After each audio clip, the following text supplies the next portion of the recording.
like, what? I hear it now.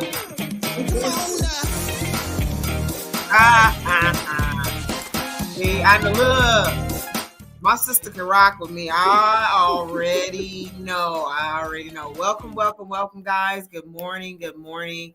I have this wonderful guest with me. She is just a wealth of knowledge. I would have to say, this doesn't happen all the time, but when we connected, she became my immediate sister. She'd be like, yes, that is true. But Shannon Battle, she has, when I think of you as a builder, and a builder across so many areas and industries. And then also, when I say you're a builder, you're a supporter, again, when we connected, it was just like, Yes. So, but we'll go into that a little later, but I'll let Shannon go ahead and introduce herself and tell folks how phenomenal she is. Awesome. Thank you, Michelle, first of all, for inviting me. It is a pleasure to be able to serve on a platform with you because I know how impactful you are, not just in the business that you do, but just as a sister, just as, a person that you can relate to and lean on and be transparent with, and just feels like, you've known each other for a lifetime. You're not even strangers. So thank you for this opportunity. But yeah, I'm Shannon Battle. I am CEO of Family Services of America, which is a licensed child placement agency in the state of North Carolina. So what that means essentially is if there are children who are in need of homes, they refer them to my agency, and we license people to become foster parents, and we supervise their homes, and we put the children into their homes and monitor their care until they go into their forever homes, whatever that transition may be. And in doing that, it requires us to do case management services. We got to make sure that they have a streamlined coordination of care because they come in sometimes not diagnosed with anything, but then we have to monitor symptoms. The program that we implement is an evidence-based model called Together Facing the Challenges, that we have highly skilled and trained foster parents. So it's not just someone that just has but as someone that also has skill training to be able to effectively deal with things like trauma, abandonment issues, rejection, and so many different areas of concern that these kids have when they come into care. And then from there, we also provide outpatient therapy services. So we accept mostly all insurances. We help, we have clinicians that help from little kids on up to older adults, and specializing in working with families and children. That has really been a rewarding task, very challenging, but yet that's, what we do. And that's my role. So my role is to make sure that these programs are being implemented under the fidelity of whatever models that we're using, and that my staff are in a position where they can effectively do their jobs without burning out themselves. I love that because, I as you're a leader of many things and groups, and so am I. So are a lot of the viewers. Sometimes as a leader, we're like, okay, we're doing this, we got to do that, we have to do that. But you talked about children. Both of us, we're moms, and when our children are affected, so are we. Sometimes we're like, oh yeah, that's just a child. No, if it's affecting them, it's affecting us. And it's really huge, especially after 2020. When 2020 happened, they really began to see people's, mental illness that was happening. I heard that there was a rise in domestic violence. I heard there was a rise in divorces. It was just a lot. It was a lot that was happening. And so now we're out, and some folks haven't went back to work. Some folks are still, which is great. It's like, if you can work remote, kudos. I love it. But as we come back, and as we begin to come back and have hybrid situations, and just as a leader in as large corporations or even within the government, it's like, how important is it to get that wellness check just for, as a large corporation, just for their employees, or just as a leader, as you're managing people who may have went through these traumas. And so, and it's a couple things I want to address, with what you said. So like post COVID, everything that we knew about mental health, we began to having to go back and do more research about, because it's like, what happened? How do you have an increase in divorces when the couples had to spend time together and locked down in the same house? How do you have children who now have issues with social adaptation, because they were, locked in the house for so long? Why is it an issue now that, you're around people in public places? So a lot of those things became a challenge because it seemed like the system flooded, and it happened so rapidly when the government can't keep up with what was actually going on, in our nation. And then when you look at how it impacted cultures, it impacted all of them. And so we're looking at, okay, well, licensure process is still the same, but then now you got a high influx of clients. You got a high influx of people who now need services, and we just don't have capacity to be able to offer those services to everyone in need. So when you go and you look at now, okay, how do we help the managers of this, the people who are in position, the staff, the case managers, the clinicians? What do we do to make sure that we're mentally well? And it's funny that you asked that, because we don't do a good job at that. Because when I was looking at, matter of fact, I was talking to a mentor of mine, and she was just telling me, she was like, I know you've been through a lot. She said, but you're just so resilient. You're so strong. She said, but I want to remind you that even the strongest pillar, when put to the test, will still break and fail. Wow. I was like, wow. And as leaders, as executives, business owners, we go through a lot of litmus testing. And right when we think that we have no capacity to stretch anymore, we're stretched a little further. So when we're doing that in terms of managing the lives of others, we neglect to properly check in to see how well we're managing our own lives. So if we are mothers in business as leaders, we're used to leading in the home, and we're used to saying to our children, I'm okay, I'm good, even if we got 103-degree temperature, even if our body is aching and we can barely get out of bed, even if, we're just not at our best, we still, give this image of we're strong enough to be able to stretch a little bit more, even at our weakest point. So I think we take a lot of that mentality into the workforce as leaders. And so not recognizing that when we really aren't good, we have now reached an area of complete burnout where it's hard to be reignited back into the passion of the work that you're doing, inspiring the people that work under you. And then it filters into other areas of our lives. So the mental wellness, we don't do well with that as leaders. I love that.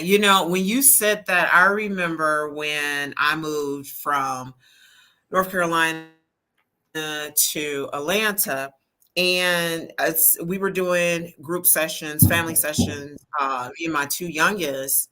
And when I said, she was like, be open. And I was like, I don't feel I'm doing this. I don't feel that I'm doing that. I don't feel. And my kids looked at me like, really? And so the therapist, she was like, tell your mom what you see. Oh my gosh. And when they told me what they saw, like, oh yeah, we see you work so hard, you be burning them in. I began to cry because, you think that they went to sleep, and they have, but then they hear you tinkering around. So now you done woke them up, and then they're looking. It's like, no, she's not watching TV, or the TV is on. The TV is just enough to keep her awake so she can finish up that document, or she can finish up whatever she needs to finish up, and not giving yourself that break. And I have given them permission, like, ask me, did you go outside today? Did you go out? I'm like, but I gotta get this done. Like, oh, I gotta get it done. But when I do and I step away and I'm having conversations with them and we're laughing and we're talking, sometimes a little bit about work, but a lot of times it's just us just laughing and enjoying and just like, just breathing. So that's really important. And then going back, and once I had that break, I noticed that I am more productive, Mm-hmm. you know. And I'm like, okay, so how come I don't do this all the time? I'm like, it's just one more thing. It's just one more. So even talking about that, when you talk about the burnout, what are like some steps that we can do, like if we are, within the building all day, at work, what are some steps that we need to do just to help that reset? I think, that's a really good question because I think that it comes first in acknowledging that people around us do care about us. Oh, that's As good. leaders, we often, we feel like we're in a bubble because we're the ones making those hard decisions, and it makes us feel as though we're alone on an island. But when you have an assistant, when you have a team, and you have people who see you day in, day out, see you more than your own spouse or children do, those people are paying attention. And I think if we start allowing a certain level of transparency, that doesn't make individuals feel threatened that you aren't able to manage your responsibilities and running the company, but yet that you are a human and that it takes all of us to make something move into the direction of whatever the strategic plan is, then we got to make sure that we're taking care of one another to include leadership. And even though we report to a board of directors, depending on what the business is,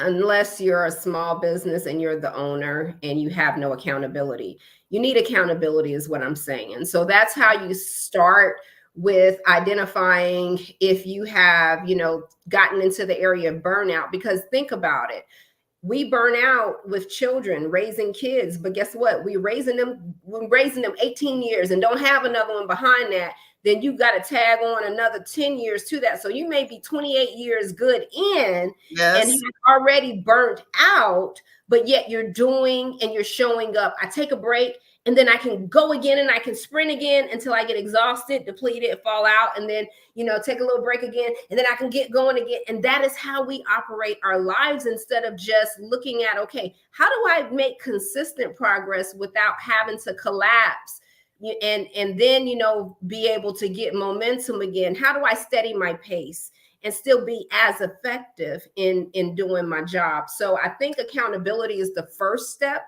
Trusting the people Mhm. around you and allowing them to be honest about what they're noticing.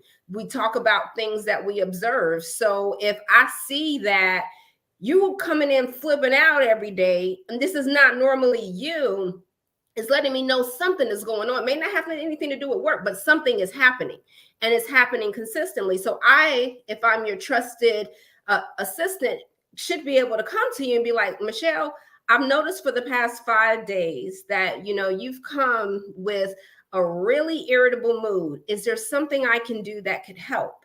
Just the fact that someone is acknowledging it, even they're going to tell them no, nothing is wrong. It's just the fact that now someone has verbalized something they've observed, which you can now then begin to go through your process and to see, okay, cognitively, is this person right?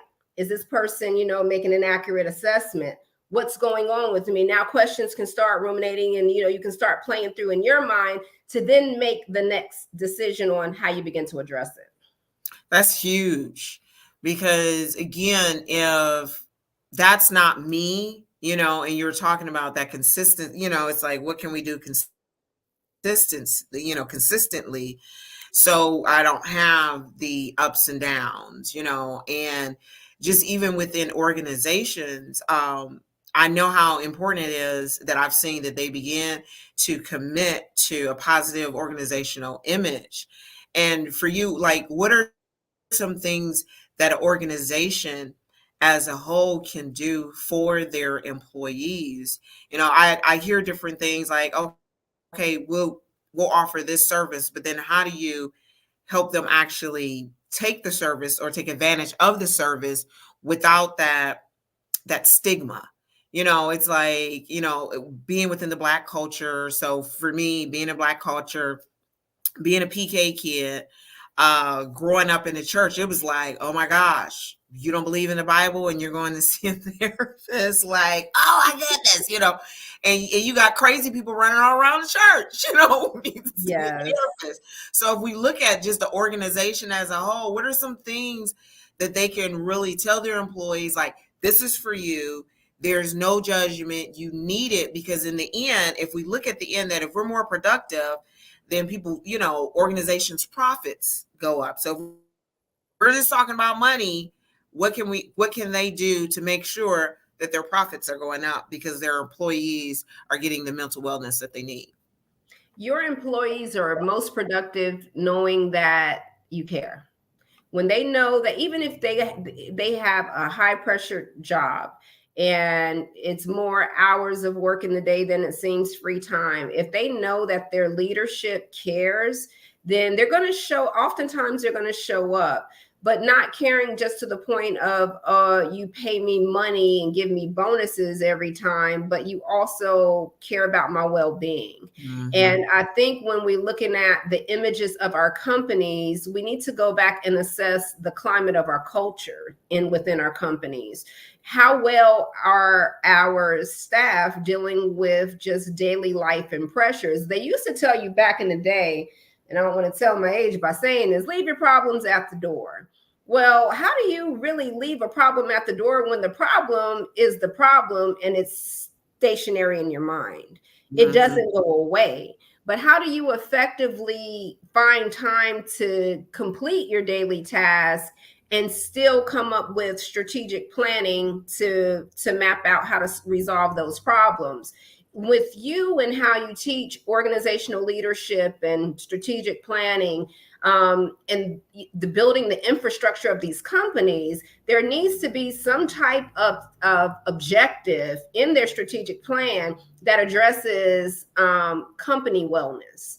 And when we're looking at wellness initiatives, you have some that offer free memberships to the gym. You have some companies that offer EAP services, where it's employee assistant program where they can, utilize free sessions, and it doesn't count against their insurance or anything like that, but it's just something that the company offers. You have some companies that offer wellness days. I know in our company, because we are a small business, daily we do check-ins, and when we supervise our foster parents each week, we do self-care checks with them weekly. So we're asking, we're scaling from 0 to 10, 10 being very stressed. How stressed are you today?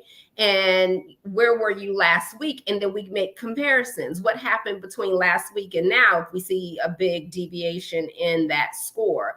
Typically, when we can score things, we can slow down and give honest responses about where we are in managing our stress level, because our bodies are notifying us.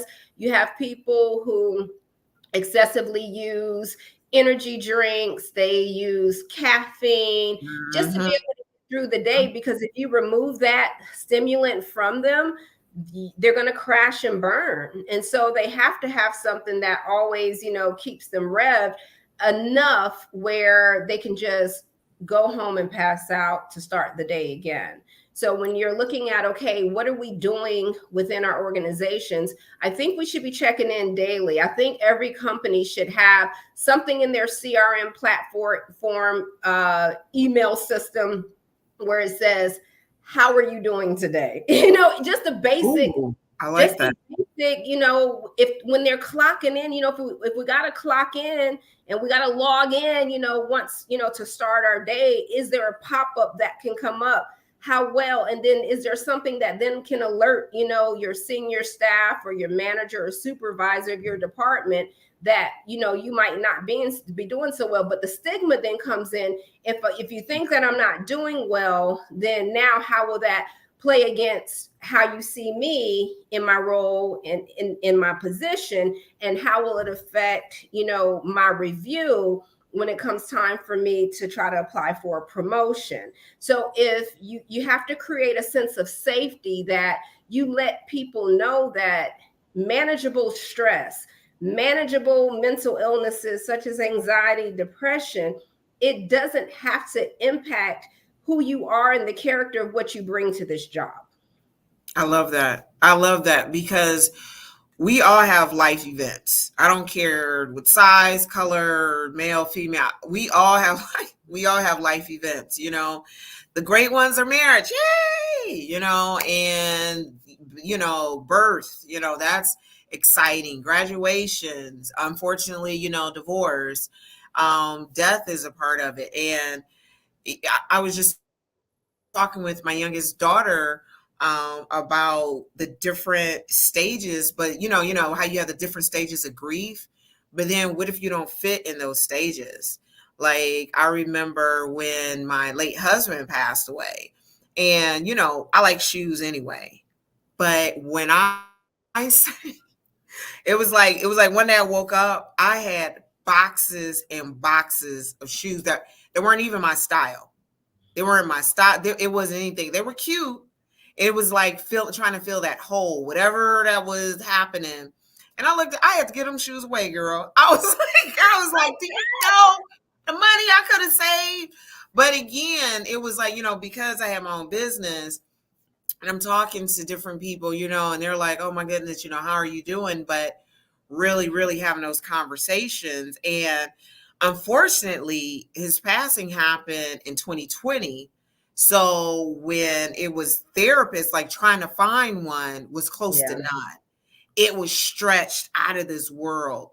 So it's like I knew I couldn't have the conversation with my children because that's their dad.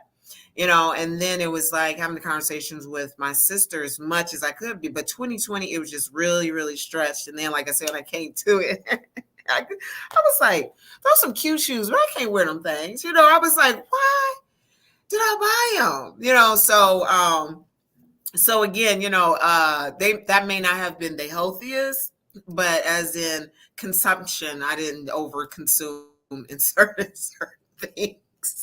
But But I even, did but, over. but even in that, okay, it's not even just buying the shoes. It's what happened before you buy the shoes that you look at. And that's what we're not checking. We're not recognizing the body that God gave us as a signal, as a beacon, saying, look, something's going on here, and we need to do something about it. If you go back, and you can probably look at what happened during that time and really look at what your body was trying to message you, whether you paid attention to it or not, you'd probably recognize that there was some heightening of your of your worry, of your anxiety, of your ability to control how you were feeling, so you didn't feel any of those issues within the symptom cluster of grief. You want to tell yourself, okay, well, I know how to do this, and it just depends on the type of personality style that you have and what makes you comfortable, because of the messaging you tell yourself. You go do something that allows you to distract. Now, I encourage distracting, because distracting is a form of coping. And we do that. I teach that to kids that we work with stress management. And distracting is helpful, but you got to make sure you're doing this distracting that's not harmful. So if you spent things and it didn't hurt your pockets, you still lived and you could still eat, you're good. He's like, you good. So just going into the kids section, I know that you do this within the schools. All right, guys, you already knew I was going to bring up government stuff, right? In schools, most schools now, you have the private schools, but most schools, it is ran by the government. And there are opportunities, what Shannon does, that you can get contracts. You can they need this within the schools. They need this locally. They need it within the counties, the regions, federally. We know that mental wellness is needed within the veterans. When they different things when they come home. But going back to the school, it was like, how were you able to pretty much be able to begin to work with the schools, and and it's like, what type of results have you begun to get, working with the students? And hopefully you're able to work with the parents too, but I'm not sure exactly what type of agreement you have with the schools. So the contract is, it was a RFP that was sent out, and they had sent it out the year before. And I wanted to apply because I really felt like I could make greater impact with the children in school, because with everybody's schedule being busy, and a lot of people don't live in a two-parent household. And if you have a single parent and then they work, past the time that the child gets out of school, and they're trying to get them to therapy, and they got other smaller kids, them doing that is a task. My heart goes out to the single parents that still show up to make that an effort for that, because many of them, it's hard. They want their children to get the help, but they just don't have support to get them to the appointment. So I was like, okay, if we can get into the schools, this is where all the kids are. Kids are in school. Then we would be able to make a greater impact. So when the RFP came out, the first year, I read through it.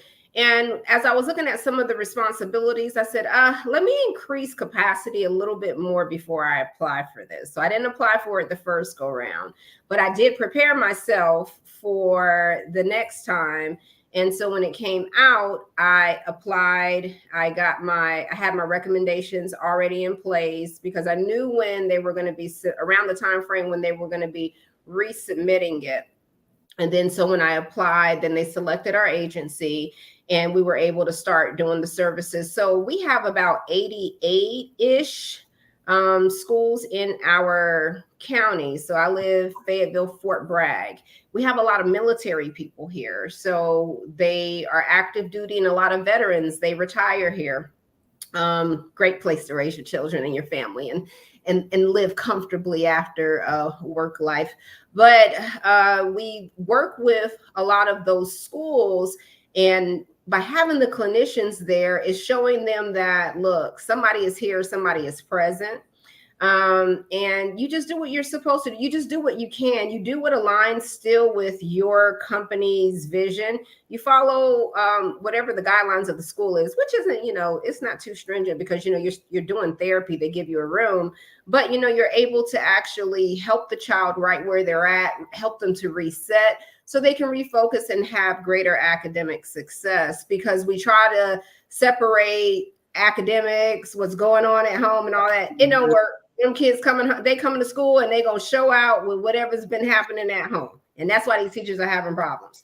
And so, yeah, that's why, we want to get in there, because we understand. And that's the one thing I like about my clinicians. We don't have a picture perfect family background. And so we can relate on so many levels outside of just the clinical expertise, but just personally, it's like, okay, I know what it's like to grow up with parents who, were addicted to, substances. I know what it's like, to be raised by my grandma. I know those things. I know what it's like, to let the people on the streets help to raise me and be my best friend, because of the shame that I grew up with. So, when you're coming, and these kids are able to see that you are real, that, and you get them, oh gosh, you make so much greater impact with them. So I'm very grateful on this particular opportunity with the government. I love that, because, if we can get it from the beginning, it's like there were some things after the passing of my late husband that when I began to touch on some things, I was like, wait a minute, why am I touching on this now? This was even before we got married. You know what I'm saying? It was like a way, way, way back. And, still healing, still growing. and getting to know me as me, which is just a wonderful journey. you know, and I love it when it comes to just getting the kids at that level. Growing up in Detroit, I get it. I lived in a neighborhood that had two gangs in it. They were always rivaling, and then almost getting robbed at the bus stop, just trying to go to school, y'all. Can we just go to school, and kids getting jacked for their stuff. It was just like, it was Mhm. stressful. I was like, okay, so I got to learn, be in church all week. It's like, it's like, I mean, all of this stuff that I began to look back on, I was like, oh my gosh, like, let's, as they say, let's just go ahead and unpack it, just like, okay, this, that, and the other. So I'm really excited about what you guys are doing. I know that you can also, that you've been helping leaders, you've been helping couples, because everybody needs help. We all need help. So what you got? Look, what programs you got going on? Do you got any specials? Whoever, if we got the executives on here, we got organizational leaders on here. It's like, what do you offer? Any programs that you offer that can help us, or that can help our people? So I personally have pulled back from doing individual counseling because I feel like, I've done it for so many years, and I'm seeing what's going on now with my age group. And what I'm noticing is that a lot of couples who have been married 20 plus years aren't making it. They're Mm, divorcing. And what I've kind of, when I'm listening to what is happening in communication gaps on both sides, they're fighting for the thing, but not coming directly saying it. So they're fighting for time with the other person. So they'll complain about things that occupy that person's time. They're always coming in on their phone and working late and don't help around the house. And so now we're focusing on all the other little things. But really, what the heart is communicating is, I miss you. And I just want to be with you. I miss, our bond. I miss these things. And then, another thing I notice is once the kids grow up and you retire, you have more space to listen to each other. And when people start listening, they think they don't know the person anymore, because now everything the person was saying when you had a loud household and kids and everything, you can now hear it, and it has different meaning, even though they've been saying the same thing, but you don't like it. And you never said that you didn't like it when it was all the other distractions. And so now you want them to fix something they've been doing for 20 plus years. And so wow. now you have these irreconcilable differences. So I have started with creating workshops for couples to be able to help them, 3-hour workshops. And it's intensive. We just dive right in on identifying what the major problem is, and then I give them the tools on what they can do to build greater intimacy, healthier communication skills, understanding and making meaning of what the person is actually saying. We take, the words out of face value, but when I'm talking to you from a space of hurt, please don't believe everything I'm saying out my mouth, because I just don't. I just want to hurt you because I'm hurt, But really, if we took away my hurt, and what I would be communicating to you would be, how can we fix this? That my vulnerability as a leader, can I be safe with you in this? Because the world has been so unsafe to me. The government has been so unsafe, just trying to regulate business practices and management things, risk management. It's just everything has been unsafe outside of the world. How do I begin to become safe here again in my home, in my relationship with you? So now I'm focusing on couples in crisis, helping them, and especially busy leaders. And that's why I want to do the workshops, because a lot of them, you just don't have the time. They want to do like an individual session, each week here, each week here. But during that gap, and you got all that busyness going on, it's really tough. So that's why I said, okay, we're just going to dive right on in, and we're going to do things, in a way that gets right to whatever's going on, so you can start seeing better ways of how to show up for one another and start loving each other again. I love that. Did y'all hear that? She got a couples workshop. Look, hey, you know, and forget about the stigma. This is supposed to be this person you're married to. This is supposed to be your best friend. This is someone who you're supposed to be able to depend on. So I absolutely love what you're doing because it is needed. Because when they're together, that helps with all of their other relationships. You We know, can you're show not up thinking, better. Yeah, girl. right, right. When I got some good loving, you know, girl, I'm coming to work like, hey, you know what I'm saying? Because my body feel good, girl. My mental is clear. Yep. My emotions are, you know, just feeling in euphoria right now. I don't need no drugs. I don't need no caffeine because I done had, you know, my dopamine dose. And it's love. And if we're able to really walk in the fullness of love, imagine what's going to happen when we put our hands to the stuff that we've been gifted to do to be able to, you know, make economic impact in this world. So that's why I really want to be able to help my high, intense, ambitious leaders get back to, you know, to loving each other. Like me. I know I'm single now, but I already know. Look, one of the things I've learned is like when it is time to get remarried, that I'm gonna be very proactive and like we need to visit, we need to have these conversations, we need to have these workshops to reset. Because sometimes, like you say, you just go, go, go, go, go. Mm-hmm, And mm-hmm. doing that, I know a lot of couples who've done that, who've been married over 25 years, who've been married over 30 years. And when they've done it, they've just come back stronger. So if there's any, you know, if you guys are thinking, if you really love each other, we human beings, stop playing. Like, look, we be getting all up in our own heads. Forget about the other person. I'm like, I gotta like me, and even that. So I'm sure you even come across that. Is like, does she even love herself? We're not even talking about does she love him? Does she love herself? Does the husband, does he respect himself? Does he love himself? So girl, God bless you. See, you the right person. You the Yeah, right. we love ourselves. You know, we do love ourselves, but we don't prioritize ourselves.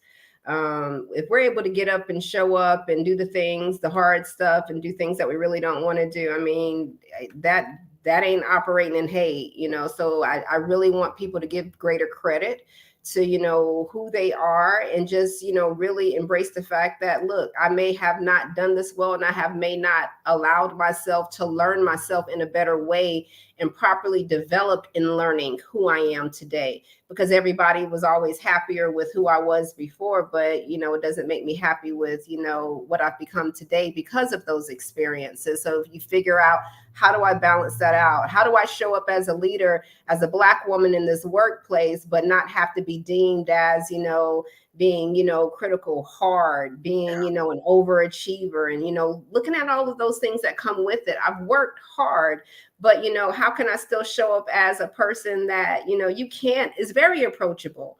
You know, I'm not angry and I'm not aggressive. I'm very gentle, you know, but I'm very firm in what I say. And yeah, I can fire you with a smile and still, you know, give you guidance on where to go next, and it not be, you know, anything attached to it. But it's just that stigma, the SBW. I work with a lot of women in leadership, and that's the strong Black woman syndrome that we have to overcome. So yeah, I'm helping those as well. Oh my God. See, that's a whole look. Now, we talk about diversity. That's a whole nother, in itself. And I'm with you on that. When we come over confident, we're very confident because we know that we coming with our gifts and our talents to help to support and to grow whoever our client is. And when I've noticed that when people are not sure in themselves, then they do take us, certain women, as aggressive. They Mm-hmm. take them as know-it-all. But again, when I look at my counterpart who looks nothing like me, who is of the opposite sex coming with the same type of energy, it's like, oh yeah, we love his confidence. We love he has this. And, and I'm thinking like, he doing the same. You doing the Right. It's like, what's going on here, y'all?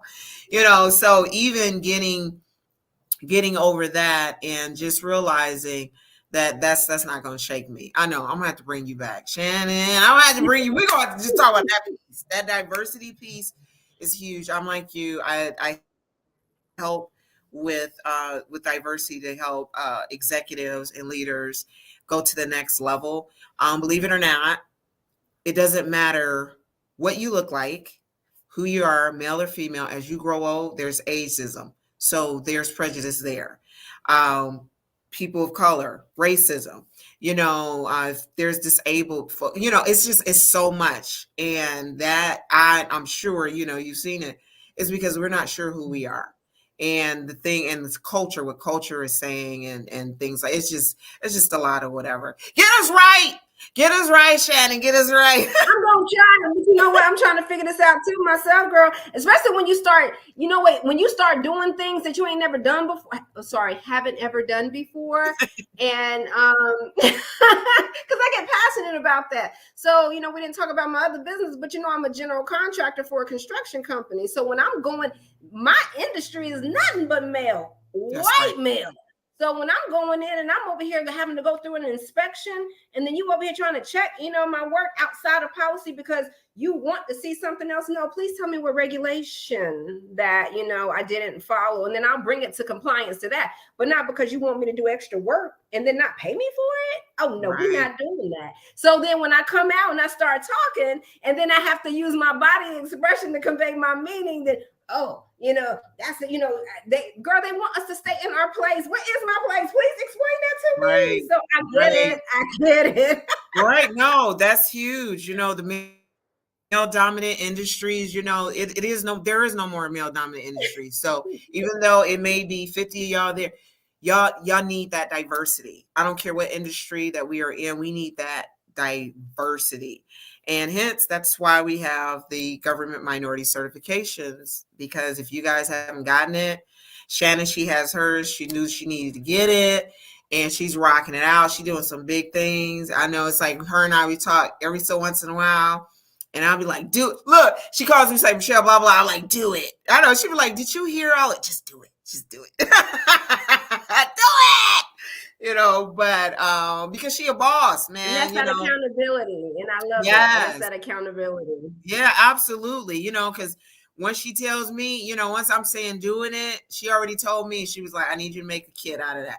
I am working on that kit. I know I'm like, this is live, so I don't exactly in the end, but I am working. That's where my mind goes with business. Like when you were talking about them shoes that you just had to give away, in my mind, now my business mind, I'm like, why would she give them away? Why wouldn't she just hire somebody to sell them for her? Or why didn't she just put them on one of the platforms where she could have sold them and made some money? You know what I'm saying? So we always, and that's why you got to be, when you're in leadership, you got to be around Michelle's, and other women like her, because you need that. You need to see that there are streams of opportunities in order for you to access, this money that's out there. So I definitely appreciate that. And then there is no intimidation. I need great women around me. I need smart women around me. And then people say, I need to have people who are smarter than me. No, you need to have people that are more skilled in other areas that you're inexperienced in, because you bring that same level of smartness to the table too. Absolutely. Okay. Y'all see, in a minute, no, we're not. No, you're not. No, you're not. Shannon, it has been an absolute pleasure. I think diversity and how it affects women, and what we need to do to go to the next level. We have to, because the world is in trouble because people are afraid to use their voice. Time is up. It's time for us to use our gifts and our talents that God has given us to go to the next level. I'm not like, and if you guys have any questions, again, something's still wrong with my system. I saw a couple of comments. If you have any questions, I will answer those questions. But please reach Shannon if you're an organization, you have a group of leaders. We can help your leaders. We need both of us coming together. Let's come in together. Let's do this thing. Let's help take the business to the next level, because when your leaders are productive, that equals revenue, that equals profit. You guys have a great day.